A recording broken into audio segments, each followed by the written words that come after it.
Assalamualaikum warahmatullahi wabarakatuh. Halo semuanya. Perkenalkan, kami mahasiswa Universitas Indraprasta PGRI dengan jurusan Teknik Informatika, mata kuliah Jaringan Syaraf Tiruan. Di sini kami dari kelompok 7. Perkenalkan, nama saya Intan Maesa Putri dengan NPM 2022 43500 serta rekan saya Dwi Melani 2022 43500 900. Baik, di sini kami akan menjelaskan materi tentang algoritma dan arsitektur Hopfield Discrete. Mari kita simak penjelasannya. Hopfield Network merupakan salah satu model jaringan syaraf tiruan yang termasuk dalam unsupervised learning, yaitu tidak menggunakan data berlabel. Algoritma ini dikembangkan oleh John Hopfield untuk menyimpan dan mengenali pola, sehingga sering disebut sebagai memori asosiatif. Nah, jaringan ini juga memiliki arsitektur fully connect, di mana setiap neuron saling terhubung dengan bobot yang bersifat simetris dan tidak memiliki koneksi ke dirinya sendiri. Dalam prosesnya, Hopfield Network menggunakan fungsi energi untuk mencapai kondisi yang stabil, sehingga banyak digunakan dalam pengenalan pola dan penyelesaian masalah sederhana. Nah, selanjutnya ada gambar arsitektur Hopfield Network nih, ini dengan 6 neuron. Hopfield Network memiliki arsitektur fully connect, tiap neuron saling terhubung dengan neuron lainnya. Bobot antar neuron bersifat simetris dan tidak terdapat koneksi ke dirinya sendiri. Struktur ini memungkinkan jaringan menyimpan pola dan mencapai kondisi stabil melalui proses iterasi. Ciri utama Hopfield, yang pertama fully connect, yang kedua bobotnya simetris, tidak ada self connection, konvergen ke kondisi stabil. Nah, biasanya digunakan untuk penyimpanan pola dan memori yang asosiatif. Selanjutnya ada bobot dan proses pelatihan Hopfield nih. Jaringan Hopfield ini fungsi utamanya adalah sebagai asosiatif memori, yaitu menyimpan pola dan mengenali kembali pola tersebut meskipun input yang diterima nanti agak rusak atau tidak lengkap. Karakteristik bobot matriks W. Ada 3 ciri utama dari bobot jaringan Hopfield yang bisa kita lihat pada matriks persegi W ini. First, itu ada simetris. Hubungan bolak-balik antar neuron itu sama besar. Yang kedua, itu tidak ada self connection.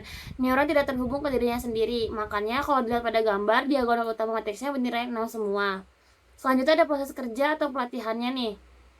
Yang pertama, kita masukkan vektor input awal atau invec. Lalu kita lakukan perkalian titik antara vektor input dengan kolom matriks bobot untuk setiap neuronnya. Yang ketiga, hasilnya dimasukkan ke fungsi aktivasi atau fungsi Angbang untuk menentukan nilai output baru. Proses ini yang langkah 4-7 akan terus berulang dan berputar memperbarui nilai neuron satu persatu sampai kondisinya stabil. Artinya, nilai input sudah sama dengan nilai output. Saat sudah stabil, jaringan berhasil mengenali pola tersebut. Langsung aja nih kita ke contoh perhitungan Hopfield-nya. Diketahui terdapat 2 pola ya. Pola A ada 10, 10, 10 dan pola B-nya 01, 01, 01. Bobotnya bisa dilihat dari gambar. Selanjutnya kita lakukan penyelesaian pada pola A. Yang pertama itu hitung aktivasi node ke-1. Nah, 10, 10, 10 itu si pola A-nya itu dikali sama kolom yang pertama 0, min 2, 2, min 2, 2, dan min 2. Nah, itu perkalian matriks ya, dilakukan perkalian matriks gitu. Sama dengan aktivasi node keduanya. Nah, aktivasi node keduanya juga sama, itu dikalikan si pola A-nya sama si kolom yang kedua. Begitu selanjutnya sampai node ketiga, sampai kolom 1, 2, 3, 4, 5, 6 sampai 6 kolom. Nah, itu tuh dikaliin semua perkalian matriks. Nah, hasil akhir pola A itu 4, min 6, 4, min 6, 4, min 6. Begitupun pola B. Pola B pun sama. Jadi, si 01, 01, 01, 01-nya itu dikalikan dengan kolom pertama sampai kolom ke-6.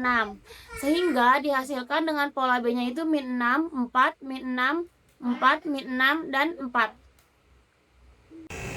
Halo, bertemu lagi dengan saya Dwi Melani dengan NPM 2022-23-500-900. Pada kesempatan kali ini saya akan menjelaskan metode pengujian pada Hopefile. Pada tahapan pengujian ini sistem diuji menggunakan pola C, yaitu 1, 0, 1, 0, 0, dan 0. Pola ini dikenali sebagai nilai citra dari pola A yang mengalami distorsi. Hasil aktivasi pada node 1 sampai 6 menghasilkan nilai 2, min 4, 2, min 4, 4, dan min 4. Setelah dilakukan fungsi aktivasi, diperoleh output akhir yaitu 1, 0, 1, 0, 1, dan 0. Hal ini menunjukkan bahwa jaringan masih mampu mengenali pola meskipun terdapat perubahan atau distorsi pada data input. Selanjutnya, bagaimana ya pengujian pada pola D, yaitu 0, 0, 0, 1, 0, dan 1. Untuk penyelesaiannya yaitu diketahui dari slide sebelumnya, pola D adalah 0, 0, 0, 1, 0, dan 1, dan D dianggap sebagai distorsi dari pola B. Maka untuk langkah Hopefile-nya yaitu pertama, ubah ke bentuk bipolar. Hopefile biasanya pakai jika 1 akan menghasilkan 1 dan jika 0 akan menghasilkan min 1. Pada pola D tadi yaitu ada 0, 0, 0, 1, 0, dan 1, maka akan menghasilkan pada pola D yaitu min 1, min 1, min 1, 1, min 1, dan 1. Untuk langkah yang kedua yaitu hitung aktivasi dengan menggunakan pakai bobot yang sama seperti sebelumnya. Dari pola sebelumnya, hasil aktivasi biasanya akan simetris dengan kebalikan dari pola C. Maka min 2, 4, min 2, 4, min 4, dan 4. Untuk langkah yang ketiga yaitu fungsi aktivasi, yaitu disebut dengan threshold. Aturannya jika 0 sama dengan 1 dan jika kurang dari 0 sama dengan 0. Hasilnya adalah yang tadinya min 2, 4, min 2, 4, min 4, dan 4, maka akan menghasilkan 0, 1, 0, 1, 0, dan 1. Hasil akhirnya menunjukkan output pada pola D adalah 01, 01, 01, sehingga dikenali sebagai pola B. Jadi, jaringan Hopefile berhasil mengenali pola yang mengalami distorsi dan mengembalikannya ke pola aslinya. Selanjutnya, algoritma dengan asynchronous update. Pada pengujian pola E, digunakan input 1, 0, 1, 1, 0, dan 1. Kemudian, dilakukan proses aktivasi pada node 1 sampai 6 menggunakan algoritma asynchronous update. Hasil aktivasi yang diperoleh adalah min 2, 0, min 2, min 2, 0, dan min 2.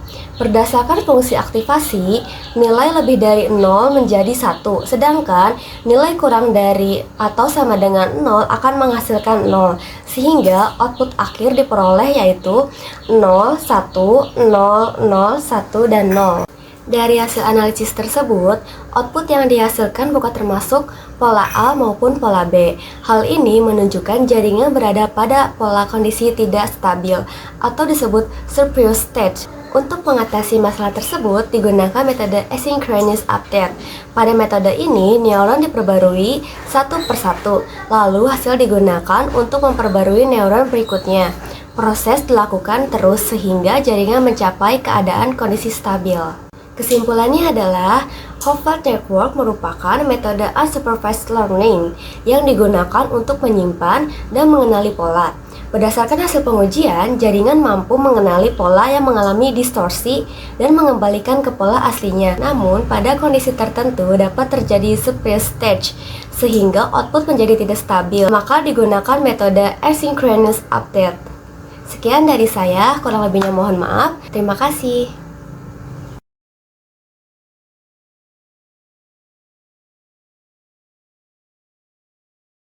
Terima kasih untuk rekan-rekan semua yang sudah menyimak penjelasan kami.